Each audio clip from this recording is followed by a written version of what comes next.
site in the city of brotherly love. It is called Franklin's Trench.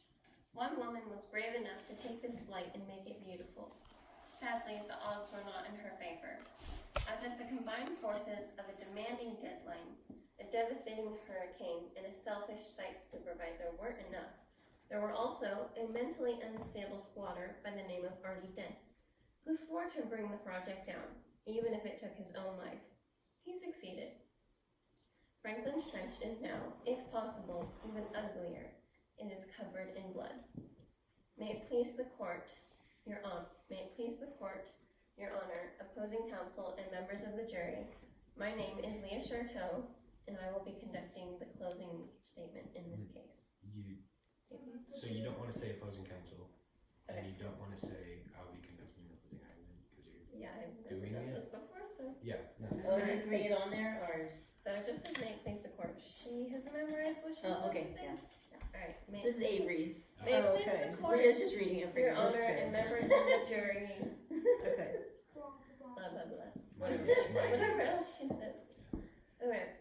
I ask you to take a moment and put yourself in Miss Elias's shoes. You have worked for the moment of the lift for so long. By the sweat of your brow and the coins from your own pocket, not someone else's, you've come this far. Years and years of backbreaking work until you've established a reputation. And then Fightonville collapses. In one swift motion, your entire career comes crashing down. And with it, your dreams, your identity, your hopes, years of effort buried beneath the crane, along with the bodies of Grace Hopper and Artie Dent. Yes, this accident is horrible. Of course it was. The question is, was Artie's death an accident, or was it suicide? 3 witnesses have presented strong evidence to conclude that no, Miss Elias is not guilty of murder. To start, Mr. Estratton has testified that the squatters would deliberately risk their lives by walking under the crane without hard hats. He said that it was Miss Turnkin, not Miss Elias, who demanded that they keep lifting in spite of this. He also said that Fightonville was more than capable of handling the lift, and gave it as his expert opinion that Artie Dent could have been the reason the crane collapsed, if he chopped the crane's hydraulic line at the right time. Miss Dentner testified that she helped Artie Dent get into the site and cause mischief. She drove the squatters to carry on with their campaign, even though it was fruitless and dangerous, all for the sake of a story.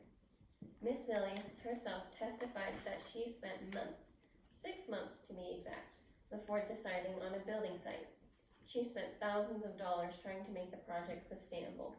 She chose environmentally friendly roofing panels, not because it would benefit her, but because it would benefit the city. She testified that it was Miss Turnkin who caused the project to become hopelessly behind schedule, to the point that they were lifting during hurricane season, and to the point that Miss Elias had to intervene in order to get the project done. She testified that whenever she was worried about the crane and its safety, she confronted the expert on the field, Micah Estratton.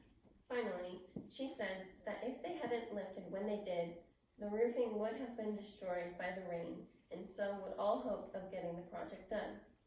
Now let's look at the exhibits.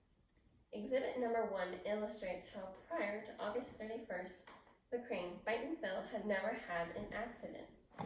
Exhibit number 2 is Miss Dentner's article, Trench Warfare. In it, she describes Miss Turnkin as being heartless and reckless.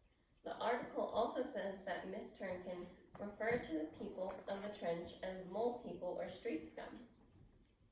Exhibit number 3 is Artie Dent's manifesto, which Artie left to Reese Dentner in a sealed envelope. The manifesto, I think she rewrote that last paragraph. Remember, I saw her handwriting. yeah, So we'll just stop there. unfinished. Hold on, Yeah. there's one more paragraph. Oh, okay, go ahead. Yeah, go ahead. Alright. Exhibit number 3 is Artie Dent's manifesto, which Artie left to Reese Dentner in a sealed envelope. I am assuming she will talk more about that. The opposing counsel has said that Miss Elias was reckless in her methods of getting this project done. They say this while ignoring 3 crucial facts that were brought to light in cross-examination. 1. Miss Turnkin was not doing her job. She was overdoing the safety sweeps. She admitted to giving up on the project midway before its completion. And then she was angry at Miss Ilias for stepping in. I ask you, what was Miss Ilias supposed to do when not only her future, but the future of hundreds of families was hanging in the balance? In order for the project to succeed, Miss Ilias had to meet the deadline, but Miss Turnkin would not budge. 2. Emerson Turnkin was the one who started the feud when she lost her temper. This feud is the reason Artie Dent vandalized the site, which slowed construction down. 3.